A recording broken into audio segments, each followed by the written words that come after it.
Amém. Abra sua Bíblia em Hebreus, capítulo de número 11. Vamos meditar um pouco na palavra do Senhor, na carta aos Hebreus, capítulo de número 11. Enquanto você abre a sua Bíblia, eu vou ler aqui um breve comentário, um boxezinho da Bíblia Esperança, que é a Bíblia que a gente tem lido e tem incentivado os irmãos a terem, cuja versão é a versão Almeida, século 21. A gente vai ler nesta versão e na outra, que é a revista atualizada, mas vou ler o boxezinho antes de lermos a passagem, que diz assim: a fé é a certeza daquilo que não se vê. Agir com fé não significa não confiar nos nossos sentidos, mas sim no que Deus nos diz. Há coisas que não se compreendem apenas com a razão, como é o caso do amor, que não pode ser explicado apenas pela lógica. Aquele que tem a fé que vem de Deus tem mais certeza das verdades espirituais do que quem confia nos seus sentidos e na sua razão. Uma ilustração muito boa do que significa ter a fé que Deus deseja aparece na seguinte história. Preste bastante atenção. Conta-se que um famoso equilibrista andou por sobre um cabo de aço estendido sobre dois edifícios muito altos, distantes, sem mastros um do outro. 100 metros um do outro, desculpa. O homem não só atravessou o espaço vazio pelo estreito cabo de aço sozinho, mas voltou pela mesma trajetória empurrando um carrinho de mão com 2 sacos de cimento. Os aplausos foram contundentes. Nisso, um dos assistentes mais entusiasmados aproximou-se para cumprimentar o hábil equilibrista. Foi quando o equilibrista perguntou-lhe: você acredita que sou capaz de atravessar até o outro lado pelo cabo de aço? A resposta foi um retumbante: não tenho a menor dúvida. Mas o equilibrista prosseguiu com um convite: você poderia sentar-se no carrinho de mão para que eu o leve até o outro lado? Apavorado, o homem recuou, balbuciando: levar a mim? A mim não. Aí o boxe conclui: quem crê em Cristo deposita a sua vida inteiramente em suas mãos. Não sei se você conseguiu entender, mas essa historinha, ela é um nítido retrato da forma como nós confiamos em Cristo. Eu não sei se você já teve a oportunidade de ver, mas há muito tempo atrás eu vi uma sketch de um grupo estrangeiro de teatro, cujo título da sketch é Quebra de Confiança. E a sketch é mais ou menos assim, ela tem uma versão mais ampliada e uma versão mais resumida. É Jesus e uma moça. A sketch, a representação é toda ela assim. É muito parecida com essa historinha aqui. E aí então a menina chega, encontra com Jesus, fala: que bom, Jesus, que eu encontrei com o senhor aqui. Olha, muito obrigado por ter me encontrado aqui. Porque eu precisava, na verdade, falar com o senhor. Assim, o que você deseja falar comigo? Assim, porque eu eu não tenho confiado em ti. Eu não tenho confiado muito no Senhor. Aí Jesus falou assim, eu sei. Ela falou assim, não, quando eu estou dizendo que eu não tenho confiado em ti, na verdade eu quero dizer que eu não confio nada no Senhor. Absolutamente nada. Tenho uma séria dificuldade de poder confiar no Senhor. De andar pela fé. Ele falou assim, então vamos fazer um exercício então aqui agora. Você se submete a um exercício? Ela falou assim, sim, eu me submeto. Não sei se vocês já viram essa sketch. One Time Blind. Pode colocar lá depois. Quebra de confiança no YouTube. E aí, Jesus falou assim, você se submete a um teste de fé? Eu quero fazer um exercício com você. Um exercício? Sim, então vamos lá. Falou assim, olha, você vai ficar parado aqui, de costas, mais ou menos nessa posição, e eu vou estar ali atrás de você, e no meu sinal, você vai se jogar para trás. Peraí, Jesus, o Senhor está muito distante, o Senhor está muito longe, o Senhor não vai me pegar. Mas você não confia em mim? Mas você vai ter que repetir essas palavras. Jesus, eu confio em ti. Depois que você falar essa frase, você vai e se joga. E eu estarei ali. Mas o Senhor vai me pegar? Falou assim, não, isso aí não é a sua parte. A sua parte é confiar em mim. Só isso. Jesus, será que o Senhor vai estar ali para me segurar mesmo? Falou assim, não fique preocupado. Só confia em mim. Tá bom, então.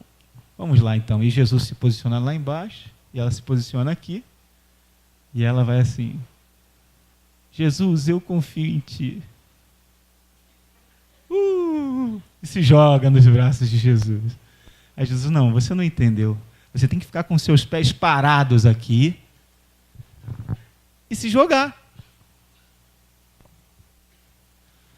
Tá bom então. Veja lá com calma. E aí então, Jesus faz a segunda vez com ela. E ela para com seus pezinhos ali e se joga. E Jesus pega ela por baixo. E quando pega, ela sai gritando, que legal, Jesus, eu consegui, eu confio em ti, viu a minha fé, eu confio no Senhor e tal, não sei o quê, e fica toda entusiasmada.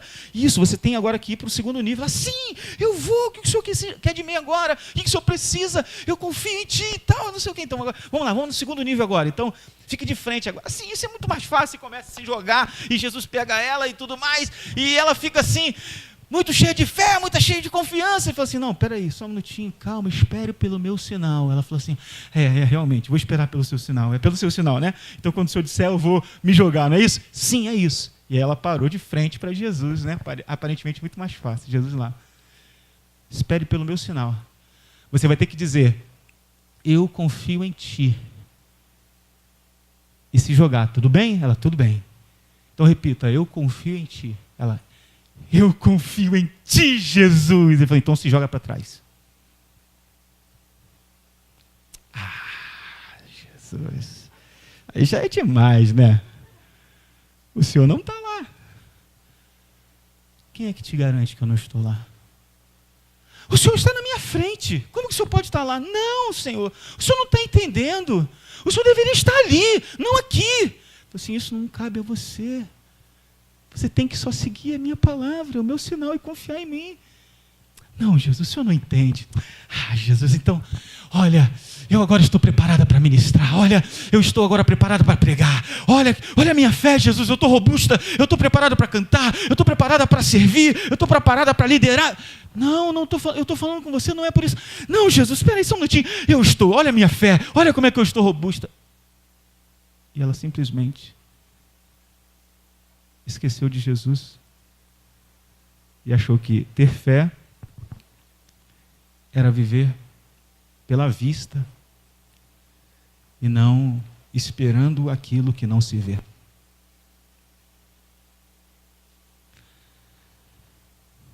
Eu penso que nas nossas vidas a gente age exatamente assim. Nós que confiamos em Cristo, precisamos depositar a nossa vida inteira em suas mãos. De modo que se ele falar para a gente assim, eu posso atravessar com você no carrinho de mão para um outro lado do cabo, a gente seja capaz de dizer sim, Senhor. Você se joga para trás? Sim, Senhor, eu me jogo. Sabendo de que Ele é aquele que vai sempre nos amparar. Fé é isso. Fé não é andar por vista. Fé é o firme fundamento, é a certeza daquilo que não se vê. Ter fé é agir não na confiança dos nossos próprios sentidos, mas sim no que Deus nos diz.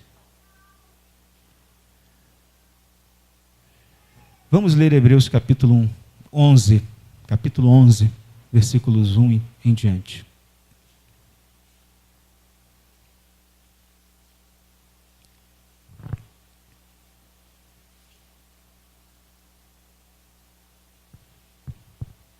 A fé é a garantia do que se espera e a prova do que não se vê. Pois, por meio dela, os antigos alcançaram a aprovação. Pela fé, entendemos que o universo foi criado pela palavra de Deus, de modo que o visível não foi feito do que se vê. Pela fé, Abel ofereceu a Deus sacrifício superior ao de Caim, por meio do qual foi aprovado como justo, dando Deus testemunho de suas ofertas. E mesmo depois de morto, ele ainda fala por meio dela. Pela fé, Enoque foi transladado, arrebatado, para não experimentar a morte. E não foi achado, pois Deus o arrebatara, visto que antes de ser arrebatado, havia sido aprovado por agradar a Deus. Sem fé, é impossível agradar a Deus, pois é necessário que quem se aproxima de Deus creia que Ele existe e recompensa os que o buscam. Pela fé, Noé, temente a Deus, construiu uma arca para a salvação de sua família, quando advertido sobre coisas que ainda não se viam. Por meio da fé, condenou o mundo e tornou-se herdeiro da justiça, segundo a fé. Amém? Vamos orar ao Senhor. Querido Pai, muito obrigado pela leitura da Tua palavra. Nós queremos nos debruçar sobre ela agora e pedir que o Senhor nos abençoe, nos ensine, nos instrua, ó Pai, a viver uma vida de fé para Te agradar, para Te louvar, para de fato, Senhor, darmos exemplos para outras pessoas deste mundo que não conhecem a Ti, que não honram a Ti, que não temem a Ti. Nós somos homens e mulheres da fé. Ó Pai, nós somos homens e mulheres que fomos chamados a viver pela fé e não andar pela vista. Então pedimos que o Senhor avive a nossa fé, anime a nossa fé, reforce a nossa fé, aumente a nossa fé nesta noite, a fim de que possamos, ó Deus, glorificar o Teu nome com o nosso estilo de vida. Em nome de Jesus, nós oramos. Amém e amém. Eu vou ler esse texto mais uma vez, mas agora numa outra versão, a fim de que a gente possa fixar bem a leitura. A palavra de Deus nos diz assim: ora, a fé é a certeza das coisas que se esperam e a convicção de fatos que se não veem, pois pela fé os antigos obtiveram bom testemunho. Pela fé entendemos que foi o universo formado pela palavra de Deus, de maneira que o visível veio a existir das coisas que não aparecem. Pela fé, Abel ofereceu a Deus mais excelente sacrifício do que Caim, pelo qual obteve testemunho de ser justo, tendo a aprovação de Deus quanto às suas ofertas. Por meio dela, também mesmo depois de morto, ainda fala. Pela fé, Enoque foi transladado para não ver a morte. Não foi achado porque Deus o transladara, pois antes da sua transladação obteve testemunho de haver agradado a Deus. De fato, sem fé é impossível agradar a Deus, porquanto é necessário que aquele que se aproxime de Deus, creia que Ele existe e que se torna galardoador dos que o buscam. Pela fé, Noé, divinamente inspirado, instruído acerca de acontecimentos que ainda não se viam, e sendo temente a Deus, aparelhou uma arca para a salvação de sua casa, pela qual condenou o mundo e se tornou herdeiro da justiça que vem da fé. Nos dias de hoje, falarmos às pessoas que elas devem viver pela fé pode ter muitas conotações. Mas o que seria, à luz da Bíblia, viver pela fé? Não seria este um padrão de vida muito elevado, muito distante de cada um de nós?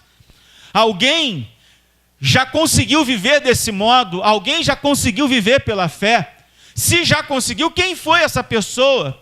E que evidência temos de que é possível viver pela fé? Pastor, eu penso que essa questão de viver pela fé é uma coisa muito surreal, é alguma coisa assim muito distante de nós. É uma coisa reservada apenas para os personagens da Bíblia Sagrada. Eu não conheço ninguém que viveu pela fé. Eu não conheço. Não tem ninguém no meu ciclo de amizade que vive pela fé, pastor. É impossível viver pela fé. Será que é possível? Eu acredito que não. Se alguém vive pela fé, quem é essa pessoa? E que evidência essa pessoa dá de que vive pela fé? Então, a Epístola aos Hebreus, ela dá resposta a essas perguntas, tendo introduzido a vida da fé como assunto de sua última exortação e tendo descrito a mesma sobre dois aspectos, quanto aos seus elementos e quanto aos seus oponentes. O escritor aos Hebreus apresenta agora o exemplo de numerosas pessoas que viveram essa vida da fé que nós estamos dizendo aqui. É como se alguém que tivesse acompanhado todo o cuidadoso raciocínio do autor solicitasse agora evidências ao autor, ou provas ao autor da epístola, para consubstanciar as declarações feitas por ele. Então, primeiro, o autor aos Hebreus explica a natureza da verdadeira fé, dando não tanto uma definição, mas uma descrição do que é a fé, e é o que nós encontramos aqui no versículo de número 1. Ele dá uma descrição. A fé é a confiança naquilo que não se vê. E aí depois, ele vai falar alguns exemplos da fé. Então, primeiro ele fala uma descrição da fé. Não é a confiança no que se desconhece fé, pois podemos conhecer pela fé o que não podemos ver com os olhos. A gente conhece, a gente sabe, nos é revelado, nos é trazido à mente, ao coração. A gente conhece, a gente sabe. Porém, fé é você confiar naquilo que se espera. Eu vou mais uma vez usar o exemplo aqui. O equilibrista passou de um lado para o outro sem o carrinho. Depois ele passou de volta pelo cabo de aço, 100 metros, com o carrinho de mão, cheio de cimento, com 2 sacos de cimento. E aí o auxiliar dele lá, entusiasmado, falou assim: poxa, que legal, que bom. Ele falou assim: olha, que legal. Aí o cara perguntou assim: você acredita que eu sou capaz de passar de um lado para o outro sem cair? Ele falou assim: claro, óbvio, eu vi. O senhor fez isso, eu vi. Eu falei: então senta aqui para eu poder passar com você. Ah, não, aí já é demais. Está entendendo? Eu creio, eu sei, mas eu não sou capaz de esperar. Eu não sou capaz de confiar. Fé é a confiança naquilo que se espera. Você não vê, você não sabe o que vai acontecer, mas você confia. Você confia. Então, primeiro ele explica a natureza da fé. Pois a fé é a confiança naquilo que não se vê. Não é a confiança naquilo que se desconhece. Pois podemos conhecer pela fé o que não podemos ver com os olhos. Aqueles a quem o escritor dirigia seus pensamentos seriam agora a assistência dos registros, dos exemplos do Antigo Testamento, que viveram confiando no que não viram, ou viveram pela fé. Viver a confiança no que não vê, é viver pela fé. E a fé é a extrema certeza, a mais forte evidência de que os fatos que não se veem vão acontecer. A continuidade dos homens que creram em fatos que não se veem, os exemplos da fé, não foi interrompida. eu acredito, meus irmãos, que muitos homens e mulheres de Deus ainda continuam crendo e vivendo pela fé. E essa esperança, essa confiança, essa vida que dá um nó na cabeça do ímpio. Os que vivem pela fé agradam a Deus e confundem os ímpios, porque vivem pela fé. Agora, eu também tenho a plena convicção de que, apesar de que essa herança, esse exemplo de fé ainda continua, eu não tenho dúvidas de que muitas pessoas que estão dentro da igreja vivem uma vida com uma fé que a gente poderia chamar de fé nanica, uma fé minúscula, uma fé anã. A gente costuma brincar, inclusive, né, chamar que o homem de pouca fé é o homem bully, é o homem de pouca fé. Tem muita gente assim. E eu vou dizer uma coisa para os irmãos, que essas pessoas são passivas de exortação da parte de Deus. Jesus exortou os seus discípulos por causa da sua falta de fé. A gente tem essa mania de achar que Deus entende tudo que passa com a gente. A gente tão dodói, a gente fala assim, não, o Senhor sabe que eu sou assim mesmo. Ele não vai me cobrar. Não vai cobrar? Quando os discípulos estavam passando a tribulação lá no barco, lá, e não exerceram fé, mas exerceram medo, pavor, Jesus falou assim, homens de pouca fé. E como é que você acha que Jesus falou? Vocês são homens de pouca fé, né? Você acha que ele falou assim? Não, ele chamou atenção mesmo. Ele chamou atenção. E vocês me incomodaram? Homens de pouca fé. Foi assim que ele falou, gente. Pode ter certeza, o contexto nos dá essa ideia. Foi uma questão assim de, ele me entende, ele sabe que eu sou assim, ele sabe que eu sou carnal, que eu vivo pela carne, que eu vivo pela vista. Ele não vai exigir nada de mim, porque ele sabe minha estrutura, me conhece coisa nenhuma. Ele sabe exatamente como é que você é, mas ele quer que você seja um homem ou uma mulher de fé. Ele quer que você se levante dessa ausência de fé. Ele quer que você se levante com confiança. Sabe por quê? Porque foi por isso que o escritor aos Hebreus escreveu aqui. Ele estava exortando os escritores, os leitores da carta. Ele estava exortando aqueles que receberiam essa instrução. E usou exemplos. Será que é possível, pastor? Será que é possível, irmão? Será que é possível, minha irmã, viver pela fé? É possível. E ele vai citar homens aqui que viveram pela fé e não foram personagens inventados por escritores, não, gente. Não é os super-heróis que a gente escreve, não. A gente tem até que tirar essa palavra super-herói, porque a gente dá uma conotação de herói como se fosse algo criado pela nossa imaginação. Abel, Enoque e Noé foram homens que viveram entre nós, com as mesmas paixões, com os mesmos defeitos que nós. E eles viveram, andaram pela fé, a palavra de Deus diz, e eles agradaram a Deus, honraram a Deus, louvaram a Deus com as suas vidas. E se eles fizeram isso, eu e você também podemos fazer, porque eles não são melhores que nós.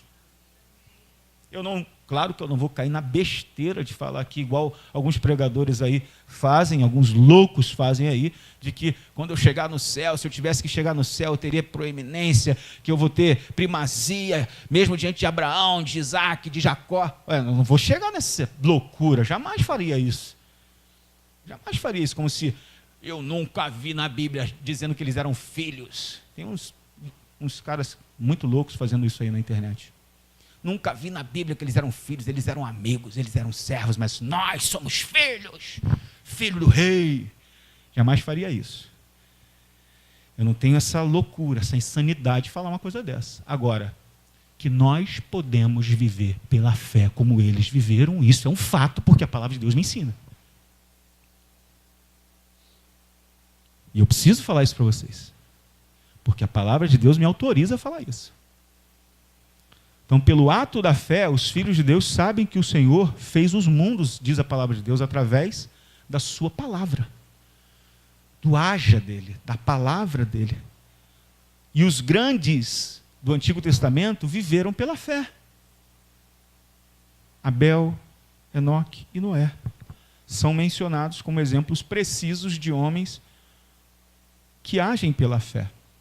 Também a geração que recebia essa exortação devia viver pela fé. A Bíblia não foi escrita somente como, embora tenha muitos textos narrativos e descritivos.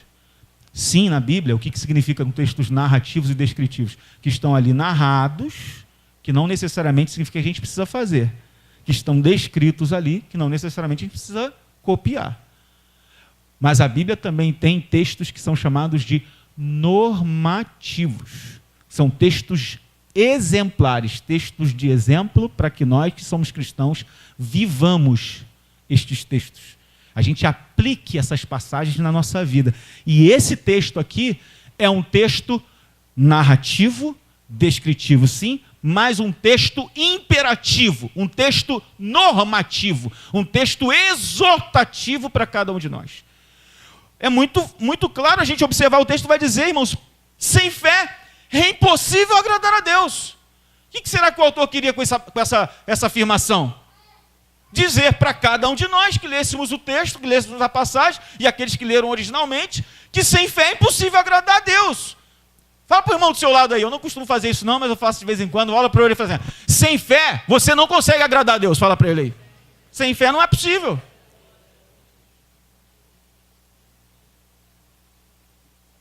É exatamente isso que o autor aos Hebreus está falando. Em outras palavras, cada geração subsequente também deveria viver pela fé, pelas coisas que se esperam. Neste caso aqui, nós que já estamos aqui, nós temos que tipo de esperança? Nós esperamos as promessas de Jesus Cristo e principalmente a promessa da salvação final, da glorificação, da redenção final. Mas não somente isso, nós vivemos pela fé na promessa de que Jesus está conosco, de que o Espírito Santo nos consola e nos ajuda, e nós vivemos também na promessa de que um dia seremos glorificados, transladados. Então, duas coisas eu aprendo aqui. Primeira coisa, nós vivemos na esperança da presença de Jesus conosco. Ok? Segunda coisa, nós vivemos na esperança da vinda de Jesus para nos buscar e nos tirar dessa situação que nós estamos hoje aqui e nos levar para uma outra completamente distinta. Muito melhor do que esta. Duas coisas. Aí vamos ver se isso aí tem a ver com o texto que a gente leu. Vamos lá? Primeira coisa, irmãos, o versículo de número 4 diz assim: pela fé, Abel ofereceu a Deus mais excelente sacrifício do que Caim, pelo qual obteve testemunho de ser justo, tendo a aprovação de Deus quanto às suas ofertas. Por meio dela, também, mesmo depois de morto, ainda fala. O versículo 4 nos fala de Abel. Repita comigo, Abel. E o que a gente aprende com Abel? A gente aprende com Abel a oferecer sacrifício agradável a Deus. Nós aprendemos com Abel a oferecer sacrifício agradável a Deus. A história dos primeiros seres humanos já está indissoluvelmente ligada à realidade do sacrifício. Você sabe que depois que Adão e Eva pecam, o que acontece? Deus mesmo faz um sacrifício de um animal para tecer uma roupa de pele de animal para os seus filhos, para o casal que ele criou. Ali a gente já observa que a história humana está indissoluvelmente ligada à realidade do sacrifício, porque aquele sacrifício já representava o sacrifício de Cristo, que viria posteriormente.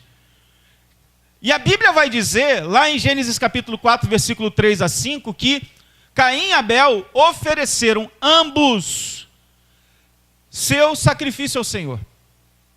Porém, Abel, ele traz o sacrifício melhor.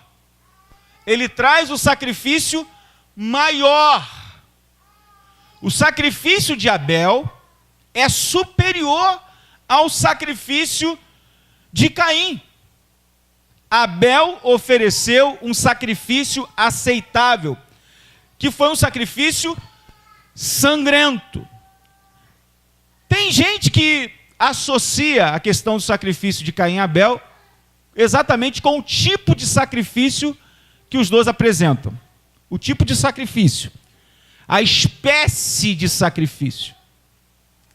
Só que eu não encontro respaldo nas Escrituras para poder confirmar isso. Embora isso possa ter algum tipo de explicação, de ensinamento, eu não vejo que foi exatamente por isso que Deus aceitou um e rejeitou o outro. Na verdade, eu observo que esta oferta oferecida por Abel estabeleceu tipologicamente o sacrifício com sangue com base para a entrada na vida da fé. Ok, mas a vida da fé só se transforma em vida pela expiação consumada. E Abel, ele continua falando, e repetidamente os exegetas das Escrituras Sagradas aprofundam a pergunta sobre a razão pela qual o sacrifício de Caim foi rejeitado. E o texto hebraico sugere que se busque a razão no versículo 7 de Gênesis capítulo 4. Gênesis capítulo 4, versículo 7 diz assim: se procederes bem, não é certo que serás aceito, se todavia procederes mal, eis que o pecado jaz à porta. Isto, irmãos, corresponde também à mensagem dos profetas no Antigo Testamento. Diante de Deus, o conceito ou a forma dos sacrifícios não são tão essenciais. Mas se os sacrifícios são expressão visível de um coração humilde e obediente a Deus. Então, irmãos, preste atenção. Quando nós nos apresentamos diante de Deus para ofertar, e aqui a gente está falando não só de oferta no sentido de trazer dinheiro, a gente está falando de ofertar o culto, que a oferta é culto. A oferta envolve toda a nossa vida. A oferta não envolve só aquilo que a gente dá. Quando a gente se apresenta diante de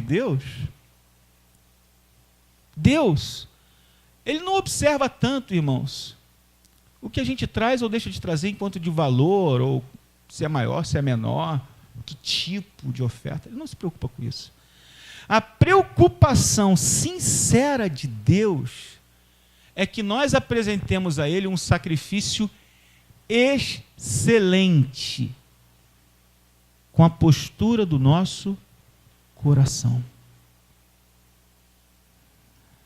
A diferença do sacrifício de Caim para o sacrifício de Abel é de que o coração de Abel era um coração totalmente inteiro diante de Deus. E o coração de Caim não. Deus sondou o coração de Caim, sondou o coração de Abel e percebeu no coração de Abel a inteireza do coração, a autenticidade do seu coração, a entrega total e plena da sua vida diante de Deus. Por que eu sei disso? Porque o texto vai dizer que a diferença está exatamente nessa questão. Se procederes bem, não é certo que serás aceito?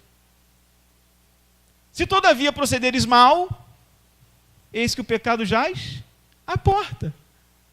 Deus observou, sondou o nosso coração, sondou a nossa vida. Ele sonda a nossa vida, Ele sonda o nosso coração quando nós estamos diante dEle. Que tipo de oferta você tem apresentado ao Senhor? Que tipo de culto você tem apresentado ao Senhor? Como é que você apresenta? Olha, interessante de tudo, veja só, que Caim ele oferece o melhor da sua colheita. O melhor da sua colheita. Mas o seu coração não estava bom diante de Deus. É como se ele estivesse demonstrando algo por fora, mas que por dentro não correspondia. Os irmãos estão entendendo? A aparência da sua oferta era maravilhosa. Mas a interioridade do seu coração desagradava a Deus. Diferente de Abel, que trouxe um sacrifício agradável perante Deus. E neste ponto está a afirmativa decisiva do escritor aos Hebreus. Sabe o que o escritor aos Hebreus diz? Abel viveu pela fé, razão pela qual Deus aceitou o seu sacrifício. Só existe uma forma de nós oferecermos um sacrifício a Deus que agrada a Ele, vivendo pela fé. E viver pela fé é viver uma vida de obediência a Deus, uma vida de dedicação a Deus, uma vida de confiança no caráter de Deus. Viver pela fé é viver não aquilo que a gente acha que tem que fazer ou viver, da maneira como nós achamos, que nós simplesmente planejamos, projetamos. Não. A vida da fé é uma vida que segue o sinal de Deus, a palavra de Deus, a orientação de Deus. E quando nós seguimos aquilo que Deus orienta, aquilo que Deus nos ensina, aquilo que Deus nos instrui, nós vivemos pela fé, submissos à sua vontade, debaixo da sua promessa, debaixo da sua palavra. E quem vive assim agrada a Deus. Quem vive pela fé oferece um culto agradável a Deus. O que o senhor está querendo dizer com isso, pastor Felipe? Eu vou tentar resumir, porque o nosso horário já está corrido. É de que, irmãos, toda a nossa prática religiosa, eu falei isso de manhã também aqui, ela é oriunda de uma teologia, algo do nosso coração. E às vezes a teologia é ruim, horrível, péssima, e por isso a gente oferece aquilo que para Deus é horrível e péssimo. As sobras da nossa vida. Nós não vivemos uma vida de obediência ao Senhor muitas vezes. Nós não vivemos uma vida de submissão à sua palavra. E por isso, não tem como agradar a Deus. O nosso sacrifício é um sacrifício de tolo. De tolo. Porque nós levantamos as nossas mãos, mas o nosso coração tem um outro altar levantado para nós mesmos. A gente oferta com as mãos, apresenta uma coreografia religiosa, mas o nosso coração está a quilômetros de distância do nosso Deus. Quilômetros. E nós temos que ter muito cuidado com isso. Todas as vezes que nós nos apresentamos diante do Senhor, nós temos que ofertar com o nosso coração. De acordo com a palavra de Deus, de acordo com a revelação de Deus, de acordo com a submissão à palavra do Senhor. O Novo Testamento diz que 2 homens subiram para orar no templo. Um era um publicano, pecador, proscrito, tido como porco diante da sociedade. Não tinha oportunidade nem de entrar na sinagoga, não poderia entrar aqui, se aqui fosse uma sinagoga judaica. Homem imundo, traidor da sua própria nação. E ele subiu para orar diante de Deus. E subiu um outro, fariseu, cara conhecedor das Escrituras, homem que sabia de cabo a rabo a palavra do Senhor. Só que quando ele subiu, os dois subiram juntos, oraram juntos, na mesma hora, como se fosse aqui Caim e Abel. Só que Deus olhou para o coração do fariseu, olhou para o coração do publicano e falou assim: olha a diferença, olha a diferença. Um humilhado, humilde, submisso, obediente, com vergonha dos seus próprios pecados, ora a Deus, da sua pobreza espiritual, da sua carência, da sua dependência, da sua necessidade, e pede misericórdia. O outro se vangloria, o outro exalta as suas próprias obras, o outro é jactancioso, é orgulhoso. E a Bíblia diz que somente o publicano pecador desceu justificado diante de Deus, porque ele foi humilde, e os humildes são exaltados, os exaltados são humilhados. A viuvinha pobre, quando chega com o seu dinheiro, e aquele dinheiro ali também era símbolo de culto, quando ela colocou as suas 2 moedinhas no gasofilácio, Jesus estava observando. Enquanto todo mundo colocava a quantidade enorme de oferta diante do altar, diante do gasofilácio, Jesus observava que eles davam daquilo que sobejava, e aquilo ali não era nenhum tipo de sacrifício para eles. Davi disse: eu não vou apresentar diante de Deus aquilo que não me traga nenhum custo. Nós temos que nos apresentar diante de Deus, irmãos, totalmente desgarrados, rejeitando as nossas próprias vontades, desgarrados delas. Nós precisamos nos submeter a Deus da forma como Deus exige de nós, com o nosso coração contrito, humilde, submisso. E é isso que faz total diferença na nossa vida espiritual.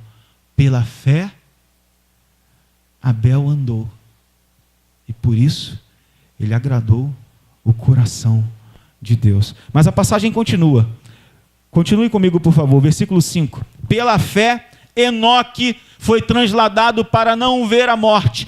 Não foi achado porque Deus o transladara, pois antes de sua transladação obteve testemunho de haver agradado a Deus. De fato, sem fé é impossível agradar a Deus, porquanto é necessário que aquele que se aproxima de Deus creia que Ele existe e que Ele se torna galardoador dos que o buscam. Continuando, pela fé, Noé, divinamente instruído acerca dos acontecimentos que ainda não se viam, e sendo temente a Deus, aparelhou uma arca para a salvação de sua casa, pela qual condenou o mundo e se tornou herdeiro da justiça que vem da fé. Irmãos, a segunda coisa que nós aprendemos aqui está no versículo que nós lemos agora, o versículo de número 5, que diz assim: Enoque, pela fé, Enoque foi transladado para não ver a morte. O que eu preciso aprender com Enoque aqui é que viver uma vida piedosa diante de Deus é aquilo que Ele exige de mim. E o que é viver uma vida piedosa? 2 vezes declara-se na narrativa sobre Enoque, em Gênesis capítulo 5, versículo 21 e 24, que Enoque andou com Deus. Enoque andou com Deus. E aqui o escritor explica o que isso significa. Enoque viveu na fé, e a fé constitui a premissa de seu arrebatamento. Quem anda com Deus pela fé, vive na esperança, na expectativa do arrebatamento. Neste ponto fica evidente outra vez que na fé não se trata aqui de algo que tem a ver com a razão humana, de considerar mentalmente como verdadeiras afirmações bíblicas ou doutrinas teológicas. Eu posso considerar doutrinas teológicas, afirmações bíblicas como verdadeiras e mesmo assim não viver pela fé. Se eu perguntar para uma pessoa se você acredita que Deus é o Criador de todas as coisas, sim, eu acredito. Você acredita que Ele é aquele que sustenta todas as coisas pelo poder da sua palavra? Sim, eu acredito. Você acredita que enviou Jesus Cristo para morrer? Sim, eu acredito. Aí você pode falar várias declarações, várias doutrinas bíblicas, e a pessoa vai dizer: sim, eu acredito. Sim, eu acredito. E se eu acredito, e você concluir com uma pergunta assim: e por que você não vive então isso? Por que você não vive a vida debaixo dessa verdade? É aquilo que a gente chama de ateísmo cristão, né? A gente sempre costuma explicar, reforçar essa frase, né? O ateísmo cristão é você dizer que Deus existe, acreditar em Deus, mas viver como se Ele não existisse. Porque crer, irmãos, viver pela fé, crer, de acordo com o texto aqui, significa andar com Deus. Viver com Deus. É nesta vida com Deus que reside a fé e reside também o agradar a Deus. Porque sem fé é impossível agradar a Deus. Andar pela fé é viver com Deus. É andar de mãos dadas com Deus. Mas seria possível isso? É possível, porque o texto diz que Enoque viveu uma vida piedosa. Ele andou com Deus. E o seu alvo foi agradar a Deus a qualquer custo, e ele conseguiu. Antes de sua transladação, de haver agradado a Deus, ele conseguiu isso. E ele está na Bíblia, irmãos, a sua história está aqui para mostrar para a gente que se ele conseguiu, nós também conseguimos viver essa fé. Andar com Deus, caminhar com Deus, viver com Deus.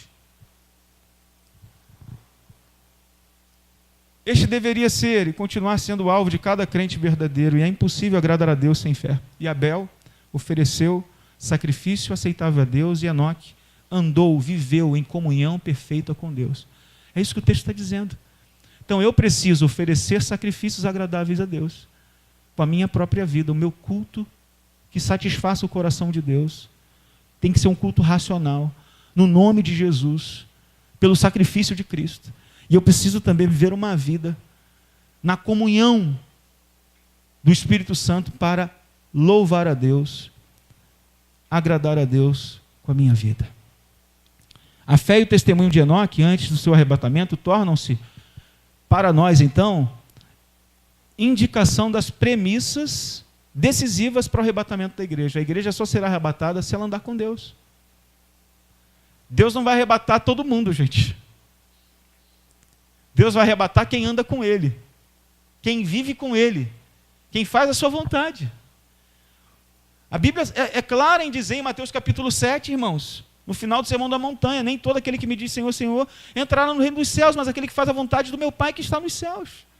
Não adianta ter nome de crente, cara de crente, vestir roupa de crente, ter Bíblia de crente, ir nos cultos dos crentes, cantar as músicas dos crentes, mas se não fizer a vontade de Deus, se não andar com Deus, se não andar de mãos dadas com Deus, não agrada a Deus, não vive pela fé e não é arrebatado. É a palavra de Deus que diz. Isso deveria nos preocupar, irmãos, porque é possível tudo isso sem que você viva com Deus. Se isso não te preocupa, eu não sei mais o que tem que te preocupar. Você tem que viver a vida pautada em Cristo Jesus, e a sua vida deve denotar, deve ser uma realidade evidenciada por aquilo que você diz que você crê. O fruto deve ser visto numa árvore que diz estar conectada com Deus. Quando Jesus falou em João capítulo 15, sem mim nada podeis fazer, ele estava dentro do contexto da videira e dos seus ramos que dão frutos. Ele falou assim, a minha vontade é que vocês deem frutos. Mas se o ramo está em mim, ele não produz nada, eu corto, porque é um sinal vívido de que esse ramo não me pertence. Esse ramo está seco, está sem vida, não tem recebido de mim a seiva, não tem recebido de mim a vida, não vive comigo, não está ligado a mim, não está conectado a mim, aparentemente está, mas não está. Sem mim vocês não podem fazer nada. Vocês dependem de mim. A vida que vocês vivem depende de mim. Vocês querem ser uma bênção para este mundo? Vocês querem viver para a glória de Deus? Vocês precisam de mim. A Bíblia diz que Enoque andou com Deus. E somente pessoas que vivem na fé com Deus e exercem fielmente o serviço como suas testemunhas, somente pessoas que de fato são como esses que a Bíblia diz que andam com Deus, somente a igreja e o crente que vive dessa forma participará do arrebatamento. Que exortações que nós recebemos nas palavras do autor aos Hebreus. Que fortes são essas palavras. Como se já não bastasse, a gente tem um último exemplo para concluir. Primeiro, Abel, que tem a ver com o sacrifício, com o culto que a gente apresenta. Segundo, nós temos Enoque, que andou com Deus, viveu uma vida piedosa. E terceiro, isso aqui é muito importante, muito sério. Noé também viveu pela fé. E porque viveu pela fé, a Bíblia diz que ele, divinamente instruído acerca de acontecimentos que ainda não se viam, e sendo temente a Deus, aparelhou uma arca para a salvação da sua família. Salvação de quê, gente? Aí o texto continua. Pela qual, pela arca, pela atitude dele de fé, condenou o mundo e se tornou o herdeiro da justiça que vem pela fé, que vem da fé. Noé e sua família foram salvos do juízo. Se em primeiro lugar eu aprendo com Abel, de que eu tenho que oferecer sacrifícios agradáveis a Deus. Se em segundo lugar eu aprendo com Enoque, que eu tenho que andar uma vida piedosa, de mãos dadas ao lado de Deus, andar com Deus. Em terceiro lugar, eu aprendo com Noé que eu preciso levar a sério o juízo divino que há de vir. Jesus mesmo disse que a época de Noé era uma época terrível. E nós vivemos uma época similar, semelhante à época de Noé. Onde as pessoas vivem para si mesmas, casam, se dão em casamento, terminam o casamento, vivem de acordo com a sua própria vontade, fazem aquilo que está de acordo com o seu bel prazer, curtem a vida, vivem na balada, totalmente desconectadas com o mundo espiritual, vivem na carne mesmo. E enquanto isso, homens, mulheres, jovens, crianças, adolescentes estão servindo a Deus. Da mesma forma que Noé. Veja que Noé fazia parte desses homens de fé.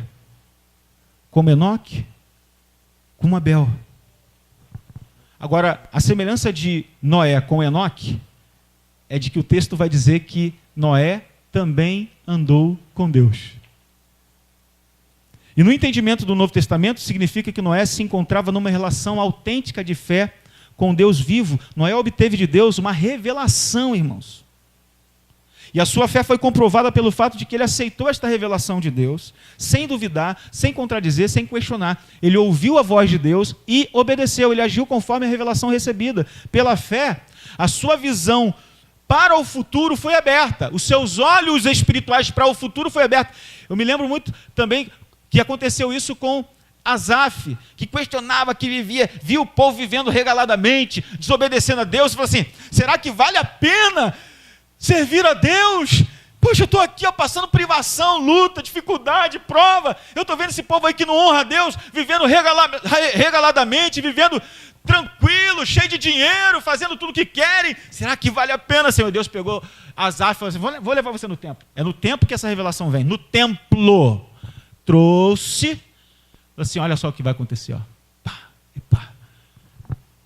Aí Asaf diz assim, Senhor, tem misericórdia, porque como um animal irracional, eu estava observando a minha vida, observando a vida do outro, mas agora não, agora eu tenho entendimento do que vai acontecer com o ímpio e do que vai acontecer com o justo.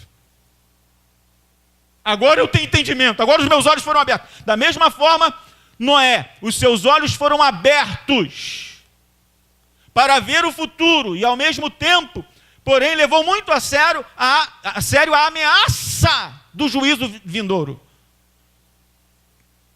Por reverência perante Deus, por temor diante da catástrofe que viria, Noé começou a construir uma grande arca, diz a palavra de Deus.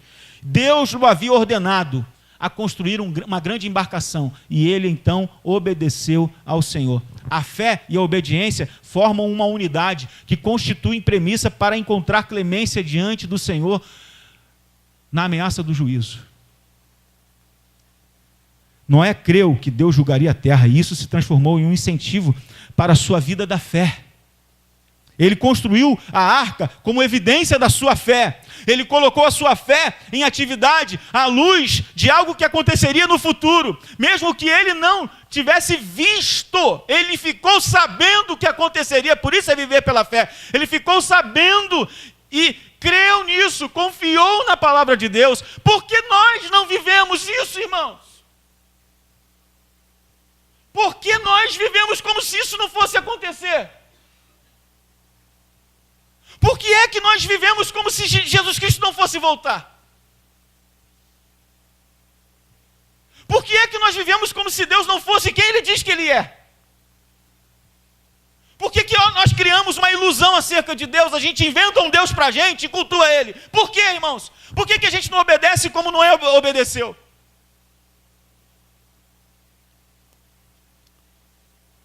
Noé viveu para ver a sua fé e práticas vindicadas. De um lado, ele comprovou a sua fé construindo a sua arca. Por outro lado, ele viu a sua fé vindicada sendo livrado do dilúvio. Ele foi salvo do juízo.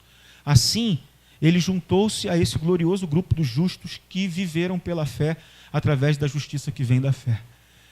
Como Abel, através do seu sacrifício, como Enoque, através da sua vida de piedade, Noé erigiu, por meio da construção de uma arca, um sinal da sua fé, o qual se tornou visível para os que não creem.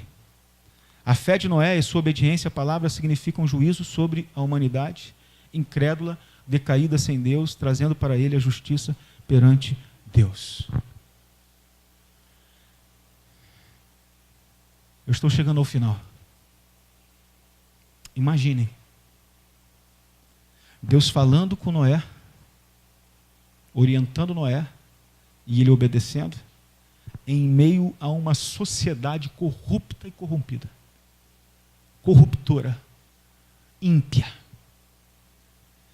Imagine a pressão psicológica que ele sofreu. Imagine a perseguição sofrida por ele. Imagine o escárnio. Imagine o quanto ele não foi ridicularizado.